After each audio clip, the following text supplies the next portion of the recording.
beautiful pen work, really imaginative use of shadows. Just one of the classics. And I know from yesterday when I was talking to people going around the exhibition, a lot of fans really responding to these. At the bottom we have Matt Marriott by Tony Weir. This ran for several decades in the Express, I think. Legend has it this is the Duke of Edinburgh's favourite comic strip. Tony Weir is probably best known to fans today for having drawn an episode of V for Vendetta. And I bought this from David Lloyd back in the very early 80s. He was selling work on behalf of Tony and he said, "He's brilliant, you had to have this page." So who am I to argue with the great David Lloyd? This last group of pages is an example of what happens to comic books now when we're living in a totally international age where people can live anywhere and find enormous success in America. So the majority of these pages are from American comics drawn by British comic artists. These first two here are Alan Davis, inked by Mark Farmer, from Captain America and Wolverine. Actually, Alan Davis is an example of a British artist who's been primarily influenced by American artists. So I think you can see Neil Adams and Jack Kirby and maybe John Byrne in this. And in turn, he's gone on to become a major influence to American and Spanish artists. I think a lot of contemporary Spanish artists like Carlos Pacheco are very, very influenced by Alan's work. I'm a big fan of Mark Farmer's inks as well. The subtlety of the brushwork on these is really something. Underneath it we have a very, very different approach to comics. This is Ben Oliver, who I think is one of the most talented artists working in comics today.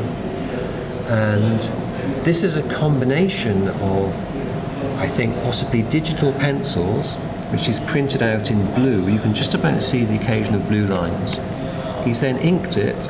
It will then be scanned back in and coloured digitally. And a lot of Ben's work really comes to life when he puts on the digital colours and creates real depth to the artwork. Next to him is Mike Collins, who lives in my hometown of Cardiff. This is from the classic X-Men from 1989. The first appearance, I believe, of Mr. Sinister, who I also believe is a major X-Men character, though I mostly know him just because Mike drew him. This is the only page in the collection here which is actually inked by an American. This is inked by the great Al Williamson, classic artist of EC Comics, Warren, and Star Wars fame. This penultimate frame has a real variety of art. The first page is Duncan Fegredo from Hellboy the Midnight Circus, which came out in 2013. I would say, again, Duncan is one of the absolute best artists working in comics today. And this is my favourite strip of his. It's a combination of line work and very, very inventive use of tones with white pencil on top, I think. Duncan is one of these people that can just draw anything. Next to him we have Lawrence Campbell, a good friend of mine from VPRD, which is also part of the Hellboy universe. These characters created by Mike Mignola, and this is very, very stark chiaroscuro artwork. Lawrence works brilliantly with shadows. Very textured use of line here as well. A unique style these days. Underneath we have John Watkiss, Conan the Barbarian.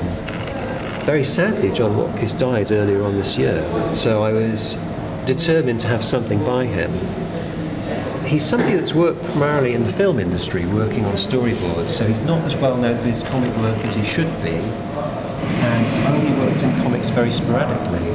But I think you can see there's a really sort of classic sense of line going on here. Next to him we have possibly the most successful British comic artist of the moment, Charlie Adlard. This is an early page of his from Walking Dead. This is from 2006. And this was another one which I borrowed from my friend Rufus. Hence it says, "Cheers, Rufus," at the bottom.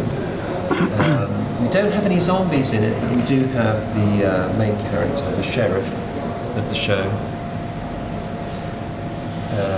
Yeah, really lovely line work from Charlie. Great use of black. And the final page is a bit of a mishmash of different styles and strips, but all great artists. The first page is Henry Flint, one of the best artists working on the Judge Dredd strip at the moment, and Henry is very much of the 70s school of Carlos Esquerra and Mick McMahon, but with a real sort of personality of his own. One of the great stars of 2008 at the moment. We're going back a couple of decades next to him for The Button Man by Arthur Ransom. Arthur and I drew Judge Anderson together. Well, we were drawing it at the same time on alternating strips. Arthur is extremely realistic, working with very, very fine lines, but with a very limited palette of colours. I think he said that they were inks that he would put on very, very thinly and build up these grey tones. This is a fabulous page. Underneath it we have Dylan Teague, who's one of the artists whose work is most visible in digital form around the exhibition. As you come in and look up, you're confronted by this enormous shark, which